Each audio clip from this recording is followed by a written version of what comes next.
What's going on, guys? BossOP6 here, back to another video, and today I'm here to do my Raw review from Washington, D.C. No, I'm not, because I thought this episode was bad. I actually thought this episode was pretty overall enjoyable. Raw has been continuing to be consistent as of late. Full NXT and SmackDown will be as consistent, but let me know in the comment section below what you guys thought about this show.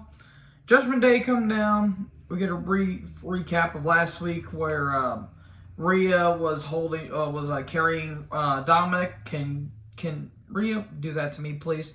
Speaking of Dominic, he's not here tonight. Neither is Edge. And Judgment Day says all the Mysterios aren't here, and Edge isn't here neither. Priest talks about his match next week and gets Edge in Toronto. He says he's going to put Edge in retirement and saying that Beth is going to have to carry him around in a wheelchair and feed him through a feeding tube because he can beat him up so badly. And Rhea attacks. He grabs a chair. Rhea dares him to hit her. Man, if Rhea could yell at me like that, I would not be mad. But Judgment Day attack, DDT on the chair, then a coup de grace. There you go. They just beat up Rhea. Okay. And then, oh boy. Asuka and Bliss with Bianca took on Piper and Nikki first round for the Women's Tag Team Tournament. Okay, I'm going to get into something later on here, but okay, this match happened. Tamina and Brooke were watching backstage. Okay, I don't know why they got eliminated in the first round at Io and Dakota, but I digress. Look, I love Piper. God damn, she looked great tonight. And Rhea looked fantastic tonight, but I don't need to say further that. I speak for everyone on that one. Asuka is goddamn fantastic. Bliss is there.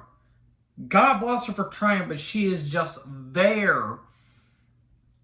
Oh, God. It wasn't awful. It's just the match that existed. At least the women got featured, so that was something. In the end, and submission, kind of like an arbor variation, and Piper taps out. Why is Piper taking a lot of losses?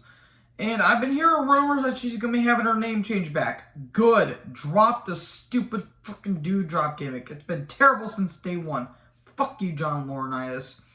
And please drop the Nikki ASH character, because it's stupid. We need crazy Nikki again in our lives. So, Asuka and Alexa win, and then Io, god damn, Io looked great. Dakota and Bayley, everyone's looking fantastic tonight. They show up and they get a bit of a brief skirmish, and there you go. Theory's backstage. The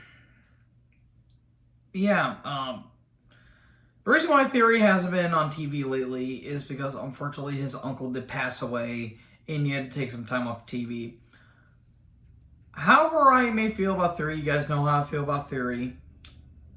I'm not going to be as harsh on him as I usually would, because if you're going to kick someone that's already down, that's a shitty thing to do, and I have my standards. So no, I'm not. For now on, I'm not going to be picking on Theory. Will I later on? I don't know. Only time will tell, but not right now, because that's a terrible thing to go through. As someone that has lost their uncle and has lost their grandparents and their great-grandma, that is a terrible thing to go through. So, Theory says he's still Mr. Money in the Bank. He never successfully cashed in at SummerSlam. And then Ziggler shows up, and he says, I didn't just luck my way. I wasn't handed to it. I was earned the Money in the Bank. And Theory calls him a has-been, and then they brawl. And then it cuts to commercial, and then we get a recap of them brawling. And there's a hand sticking out of the doorway that's got a glove on. And there's been rumors speculating that Bray Wyatt may be returning. Now, however I may feel about it, I might actually be on board with it, because Triple H is literally throwing everything at the wall to get Wyatt back. Like, there's like rumors saying he's giving like some creative like direction for Wyatt, and he's giving him like multiple championships and Mania main events. That may be a little bit too much, but let's be fair, Bray Wyatt's been fucked over so many times, it's getting to a point where he keeps getting raw dog. He's going to be bleeding by the time he's done. Don't ask where I was going with that. I'm very tired. So yeah. However I may feel about the Fiend character, which was great until Hell in a Cell happened, yeah. And also, don't fucking pair him with Alexa Bliss. That was terrible at the beginning. It was terrible then. And she still has a fucking stupid doll. Anyways, me rambling aside. So we get a recap versus Lashley and Ciampa. I hope Ciampa's okay because he looked like he hurt. He looked like he kind of messed up his neck again, but it turns out he's okay. So good for Ciampa. Ciampa and Miz were backstage. They talked. I couldn't tell what they were wearing because they looked like they were... I even wrote down, why do they look like green ice pops? And I immediately wanted an ice pop. God damn it. Okay, and Miz talks about how he smells collusion. Oh, and DC with all the FBI raid news going on. Good timing there, Mike. So Miz and Ciampa took on Ali and Alexander. Remember when people were saying they were going to give Ali a push, and they said that they were going to feature Alexander more? Well, they did one of those and then some. And the crowd goes mild, at least for the first half. When the hot tags came in, the crowd was starting to get awake, but the match that happened, this whole Miz Ciampa thing is not doing nothing for anyone. There was a cool spot towards the end where Ali was going for the 450, but gets hit with the knee out of midair. That was some cool stuff. In the end, fairy tale ending, Miz and Ciampa win. Cool. And they even exchange weird pictures together. I don't know what the fuck's going on with the show sometimes. Then we get a recap of Ezekiel and Owens, where Owens just beat the fuck out of Ezekiel. And then we get a pre-tape, and this is where the show started to come to a screeching halt, because this was so fucking stupid. Ernie Jr. Oh, Jesus Christ, God almighty. It's Ezekiel, Elias, whatever the fuck. He says, for what Owens did to my boy, I'm going to put my hands on him. Okay, then. Ezekiel is still wearing his gear, and he's got like a neck brace on, and he's got like his foot's all bandaged up and shit, and all the other people have Elias's face on. This was so fucking stupid. Whoever greenlit this should have been smacked with barbed wire cactuses. And yes, those are actually a thing. Look up New Japan Deathmatch Wrestling, but I digress. Or not New Japan, Japanese Deathmatch Wrestling. It's fucking dumb. God, this was so stupid. This was one of the low points of the show. And this show was actually pretty damn good for the most part. Drew was here, and there was a fire extinguisher to a trash can. Okay, don't know what happened here. Wally, I think that's what his name is. He's in the crowd. He was part of Big E's entrance at Mania 37, and now he's here because I think he's Washington native. Cool, I guess. I don't know if he's part of the Washington Commanders, or the Washington Capitals, or the Washington Nationals. I mean, I doubt it, but you know what I mean. So, we get a Mania 39 launch party recap. Okay, Fluffy on commentary was interesting, and so was Jojo Sawa. Nothing against Jojo Sawa, just her on commentary was just, wow, they really did that. I love Fluffy, God bless him, but he wasn't really that great. And Corey Graves, for a while, he's worked with just fucking nothing, so. Drew comes down, and honestly, folks, this is one of the best moments of Raw this year. This and Owens showed up too. These two cut the promo of the year right here. I know a lot of people say, well, what about MJF? Or what about Punk? Or what about Moxley? Or what about Bryan Danielson? As much as I love their promos, this is probably the best in my opinion, because this was fucking glorious. Basically, Drew talks about how he's going to beat Roman at Clash at the Castle. Owen shows up and he's getting goosebumps because this is the same venue where him and Sami Zayn tore the house down at Battleground 2016. And he says he wants whoever wins the Universal title, he wants next. He took Solo Sikoa's he took Solo Sikoa's catchphrase apparently. And then Drew puts on a promo of a lifetime here. He basically says, I got fired 15 years ago because Taryn Terrell was a bitch. And he said, I didn't call WWE. WWE called me, and he had to work his ass off to get back to where he was. I'm like paraphrasing it, but folks, you need to check this out. This was some good shit right here. I'm literally getting goosebumps just thinking about this. If you don't have scripted ass promos and you actually let people talk how they want to talk, then you get good shit out of it. Vince, thank God you're not in the company anymore. And I also heard the rumors that he soured on Walter, and he was planning to bury him. Yeah, thank God Vince is out of here. Thank God. So anyways, how about we have a fight? Drew McIntyre versus Kevin Owens. Guys, I can't go over for this match verbatim. Apparently, Drew is also working, has like a bit of a back injury. So again, what's with the bad timing? What the... Injuries and bad timing, it's honestly insane. Like, you had Danielson, you had Punk, you had Naito, he was out with injury. I don't think he was in G1 Climax, which is a ginormous kick in the nuts. Cody's out, and now Drew's working with an injury. Like, what in the literal fuck? And not to mention the whole Forbidden Door thing where Ishii was out with injury. Takahashi, he had to get pulled because he got sick. Literally, what the hell was going on here? But anyways, I talked about that in another video. This was a great match, guys. I literally cannot, I can't go over move for move how great this match was.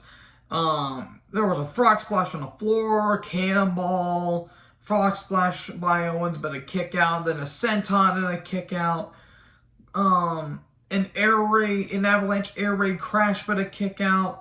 Then towards the end, the Usos come down, cause a DQ, kind of soured on the match. But guys, I can't... these two can have a best of 5 series. I would not be mad. Drew fends him off, but a stunner to Drew. And Owen says, whoever wins, I'm facing next. So you better tell your tribal chief. And then Drew, 10 seconds later, hits a classical kiss on one of the Usos and claymores him. Because what's selling at this point? If I want to bash AEW, I gotta bash WWE for it. So we're going to recap of the Rollins and Riddle feud that's been going on for a month. Rollins comes down in that outfit. Seriously, what did the wardrobe do to be violated like that, man? It's really getting out of control.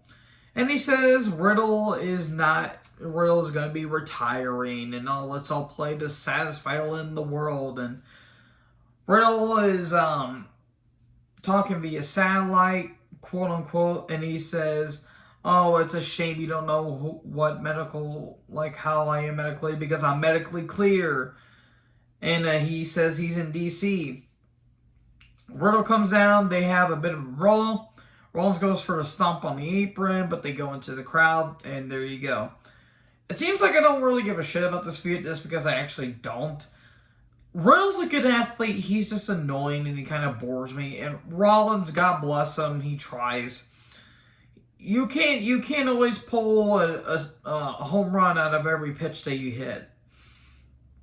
So we get a Lashley and Styles video package. Very good video package. Riddle's backstage. He wants a match at Clash at the Castle.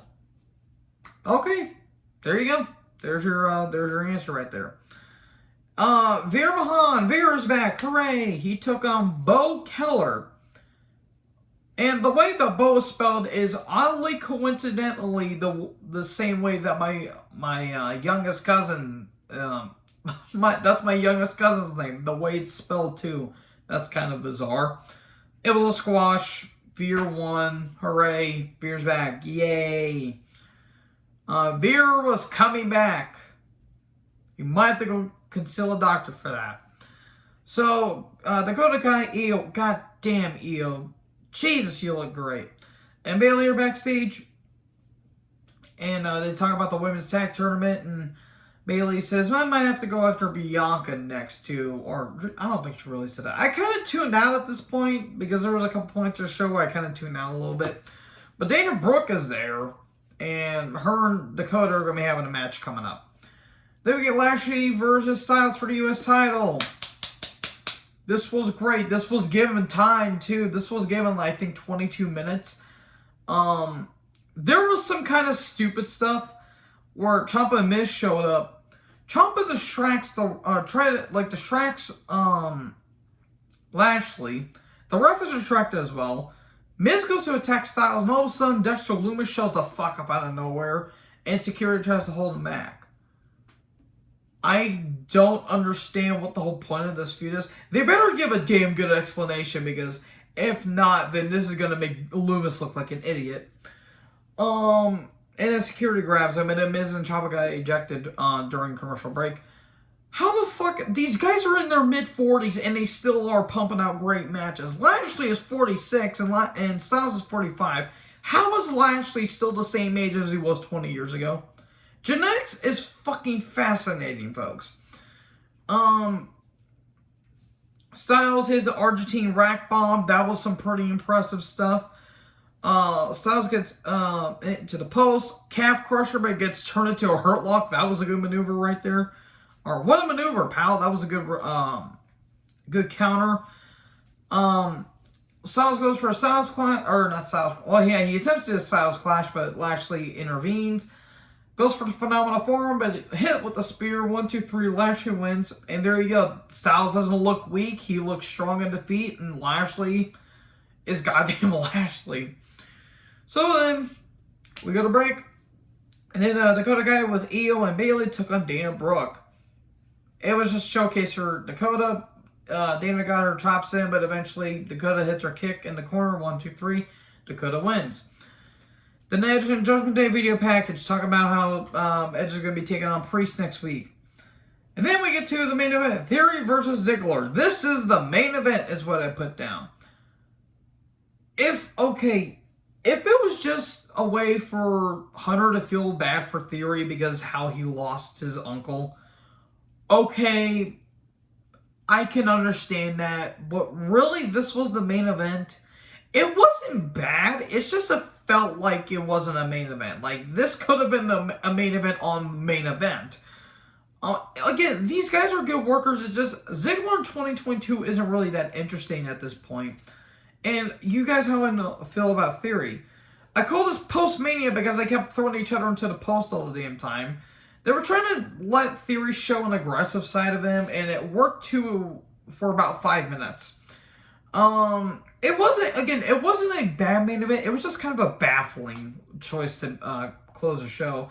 And they were getting a significant amount of time, and I thought, okay, either there's going to be a backstage segment or there's going to be something happening. No, they just had a match, and it was it. So there was a rolling cutter to a famouser. That was some pretty cool stuff. Zigzag got a kick out. Theory tries to use the ropes to no avail because he got caught by the ref, but eventually 8-10 down, Theory wins. I will say Ziggler got a big pop. The crowd was actually pretty hot for most of the show tonight as well, but overall, it was just a kind of their main event. But let me know in the comment section below what you guys thought about the show. Make sure you guys like, comment, subscribe. Join the herd. Talk guys next video. Peace out.